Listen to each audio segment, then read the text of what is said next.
Olá pessoal, tudo bem? Gero Silvio Rodrigo. Hoje vamos falar de como calcular a capacidade de atração de estacas. Muitas pessoas não sabem, acham que é a mesma resistência de uma compressão de uma estaca convencional, utilizando os métodos que nós já conhecemos. Entretanto, não é bem assim, é diferente.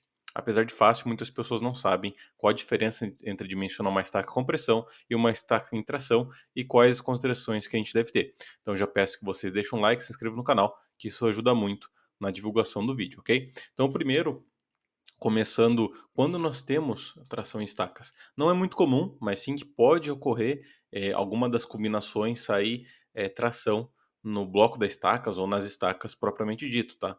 Então, isso, apesar de não ser muito comum, ocorre principalmente em algumas estruturas que são muito esbeltas ou têm cargas horizontais elevadas. Por exemplo, nós temos aqui então, quando vai ocorrer trações em estacas? Eu trouxe alguns dos três principais casos, eu posso estar esquecendo de algum, mas são os três que me venham na mente agora e que são onde eu mais me deparo com estacas tracionadas. Então, primeiro caso, blocos alavancas, ou seja, não é muito comum de ocorrer, mas sim que pode ocorrer algum tipo de dimensionamento, onde que nós temos eh, divisas com pouca área de manobra, nós trabalhamos aí com blocos alavanca. Então, como vê uma carga vertical muito forte, essa viga de equilíbrio vai trabalhar com uma alavanca e vai tentar expulsar a nossa estaca do solo. E aí que entraria a tração. Nós também temos em galpões estruturais, galpões industriais aí de aço, porque nós temos uma pouca carga vertical em pórticos isolados, com uma carga horizontal de vento muito grande proporcionalmente, tá? Então, como a estrutura metálica é muito leve, então ela não tem toda a carga de compressão que leva as estacas. E como nós temos a carga horizontal que vai contra isso, acaba que muitas vezes nós temos sim galpões com estacas trabalhando a compressão e tração, ou a tração. Por isso, muitas vezes, o bloco de estacas de galpões é feito de maneira simétrica, tá? Em que nós colocamos como mínimo duas estacas, em que uma vai trabalhar compressão e outra em tração, justamente para é, evitar esse desplaçamento ou essa variação dos galpões.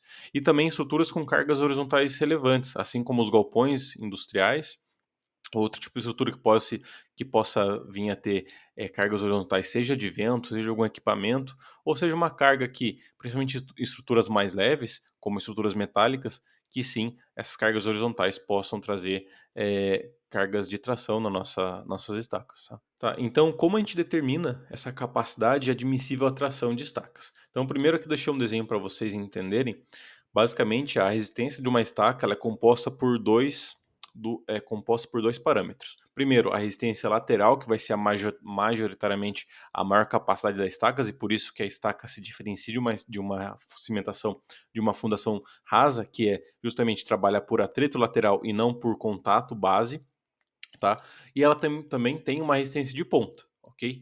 Entretanto, para cálculo de resistência à tração, essa resistência de ponta não é considerada, porque pensa comigo, nós temos aqui a nossa base, então temos a nossa estaca apoiada aqui, a sua área da base, e essa sim a compressão nos traria um pouco de resistência, mas ao fazer o movimento de tração, ou seja, puxando a estaca em direção vertical para cima, esse contato solo não faria diferença nenhuma. Então a única resistência que importa para tração é a resistência solo lateral da estaca, ok?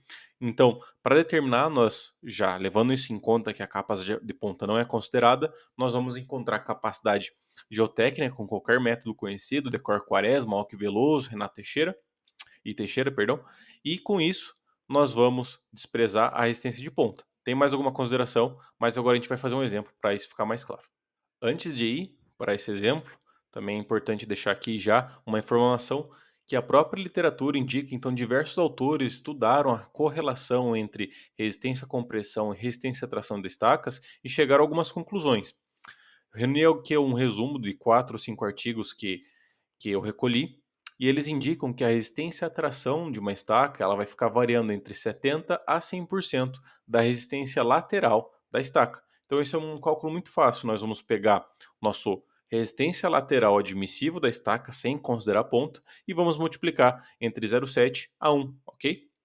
E agora sim, nós vamos para o exemplo. Então, no nosso exemplo, nós vamos calcular as capacidades admissíveis de uma estaca de 30 centímetros de diâmetro, 5 metros de profundidade, dentro desse SPT que eu trago para vocês, ok? Utilizando o método Decor Quaresma, dentro do site Calcula Civil, que é o nosso site com ferramentas de engenharia e cálculos de obras civis, ok? Então, guardem aqui, essa que vai ser o SPT que a gente vai usar, e agora a gente vai para a ferramenta para fazer os cálculos. Então, aqui já no site da plataforma Calcula Civil, nós vamos na aba de fundações, que é o tema do vídeo. Dentro das ferramentas que nós temos para fundações, vamos dentro da capacidade de Decor Quaresma. Também temos para capacidade de estaca o método de DOR, tá? Que é o método que não usa SPT, também é considerado em algumas literaturas. Mas nesse vídeo vamos usar o Decor Quaresma. Já olhando, nós sabemos que o nosso diâmetro da estaca considerado, por exemplo, é 30 centímetros, 0,3 metros, profundidade da estaca 5 metros. Tipo da estaca vamos considerar escavada, tá? Nós temos entre broca, pré-moldada e escavada, usamos escavada. E agora colocamos o SPT. Então, de acordo com o SPT que a gente viu lá, ele começava nosso NSPT, começava em 5, 4, 5, 8, 9, tá? 8, 9, e no sexto metro era 14. Depois, tipos de solo, começava em uma argila e depois ia para um silt argiloso até o sexto metro de ensaio, ok? Depois clicamos em calcular e aqui ele já vai sair o somatório de resistências laterais dessa estaca, vai sair a resistência de ponta da estaca, a resistência total, que seria a soma da ponta mais lateral, e a admissível, que seria a total, dividido por um fator de segurança, ok? Então, para a resistência à compressão é muito fácil, só pegar a admissível diretamente, que já está aplicado os fatores. E para lateral, nós vamos pegar a somatória da lateral e dividir por um fator de segurança, ok? E aí a gente vai ter a capacidade de compressão e a tração. Então, para a compressão, 116, e para a nossa resistência lateral, ou seja, a resistência à tração, nós pegamos 144 e divididos por 2, tá? Que isso aqui seria aproximadamente 72 quilonewtons, ok? Então agora nós já temos aqui e vamos fazer um resumo no próximo slide. Então, para finalizar, nós temos que a nossa capacidade admissível à compressão seria o 116 quilonewtons, né? Que seria a soma da resistência de ponta mais lateral dividido por um fator de segurança, tá? Que nesse caso aqui seria 2. E a capacidade de tração, que seria o quê? A nossa somatória de resistência laterais, ok? Considerando 100% da resistência lateral como resistência à tração, e agora dividindo por um fator de segurança de 2 também, que daria o quê? 144 dividido por 2 igual a 72 kN. Então vocês podem perceber que sim, existe uma diferença grande entre a resistência à compressão de uma estaca e a resistência à tração de uma estaca, ou seja, resistência e capacidade geotécnicos, ok? Aí o próximo passo depois disso seria dimensionar os esforços internos da estaca, calcular as armaduras da estaca e calcular o bloco propriamente dito. Nós também temos as ferramentas. Além dessa ferramenta, nós temos outras. Quem quiser conhecer, é só entrar no link que eu vou deixar na descrição e também nos comentários. Fico por aqui. Se você gostou desse vídeo, trouxe uma informação importante, deixa um like, se inscreve no canal.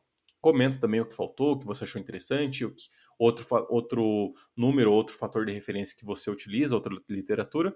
E assim nós fazemos uma conversa bem bacana. Fico por aqui. Até a próxima. Tchau.